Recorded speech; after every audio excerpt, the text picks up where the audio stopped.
Monsieur le maire honoraire, mesdames et messieurs les élus, oui Pierrot, avancez-vous. Mesdames et messieurs, bonsoir à toutes et à tous et puis merci de votre présence ce soir pour inaugurer la fontaine des Cagots, ou plutôt pour enfin inaugurer la fontaine des Cagots, ai-je envie de dire. Et à travers elle pour évoquer une histoire bien mystérieuse et pas très glorieuse, celle des Cagots. Mais même si l'histoire n'est pas constituée que des faits glorieux, eh bien un peuple mature doit aussi savoir regarder son passé droit dans les yeux.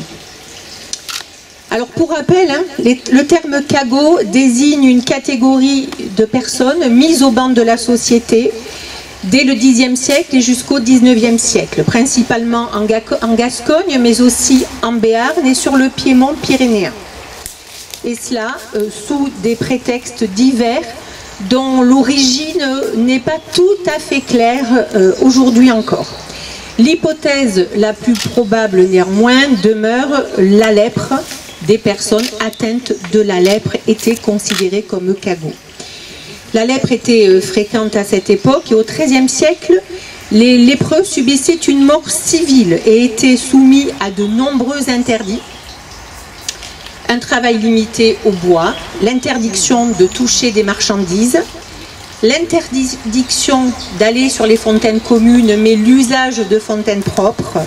Les entrées des églises étaient séparées, des bancs leur étaient réservés, isolés, et puis l'impossibilité d'épouser une personne dite saine. Alors il y a bien longtemps que la municipalité avait le projet de la restaurer. Seulement, mes prédécesseurs, Alain Dutoya et Serge Lansamant, se sont longtemps cassés les dents sur un problème inextricable, puisque nul ne sait trop par quel truchement, eh bien cette fontaine s'est retrouvée sur le domaine privé, donc inaccessible au commun des mortels, tout comme à la municipalité.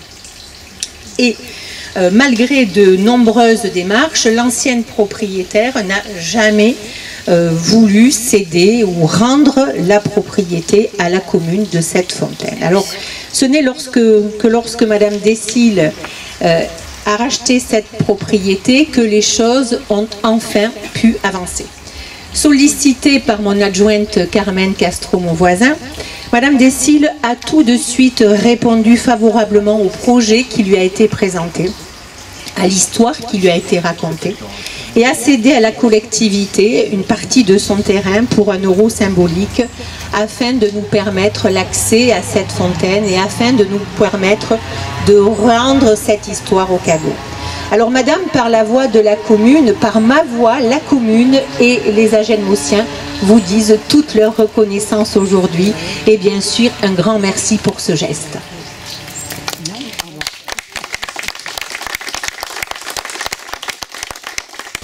Un exemplaire a été retrouvé à Jetmo. L'original est, je crois, à la crypte. Une copie est présente à la mairie et je veux ici chaleureusement remercier et pour le moule qu'il a réalisé et pour sa présence ce soir, Monsieur Pierrot Marsan. Merci beaucoup Pierrot.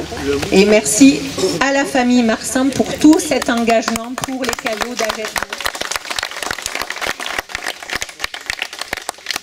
Pour l'histoire de ces Cagots d'Agetmo, à vous Pierrot et bien sûr à la mémoire de Michel. Alors ensuite, il y a cette tête et puis il y a cette fontaine. Cette fontaine qui, je l'ai dit, figure sur la photo, qui témoigne à la fois du quotidien des Cagots qui étaient isolés et de l'ostracisme donc qu'ils subissaient. Ces deux objets seront désormais des éléments patrimoniaux et architecturaux forts pour notre ville. Et c'est ainsi une forme de justice rendue aux Cagots, une forme de justice rendue à ces femmes et ces hommes qui sont finalement à l'origine du développement industriel de Agetmo. Afin de valoriser ce lieu, un circuit a été pensé pour que les curieux puissent se rendre tranquillement de cette fontaine au square des Cagots, puis à la crypte de Saint-Giron. Vous pourrez découvrir le plan et ses circuits sur les panneaux et des petits poteaux indicateurs seront installés dans les jours qui viennent le long de cette boucle de quelques centaines de mètres dont une partie longe le Louts. Je veux pour conclure chaleureusement remercier les services techniques de la ville. Voilà un projet qui pour eux était assez inhabituels. Ils se le sont complètement, totalement appropriés, puisque la fontaine que vous voyez ici n'était pas du tout dans cet état lorsqu'on l'a récupérée. Ils ont fait un travail remarquable. Ils ont également aménagé le chemin qui mène à la fontaine et clôturé les alentours. Je veux également remercier toutes celles et ceux qui, d'une manière ou d'une autre, ont pris part à la restauration de la mémoire et à la remise à l'honneur de ces femmes et ces hommes. Je vous remercie pour votre attention. Et puis, nous allons aller prendre un verre, le pot de l'amitié, chez Madame Descilles, qui nous a chaleureusement, là aussi, proposé de nous mettre à l'abri chez elle. Et nous aurons tout loisir de parler des cadeaux, de la mémoire et de leur œuvre. Je vous remercie.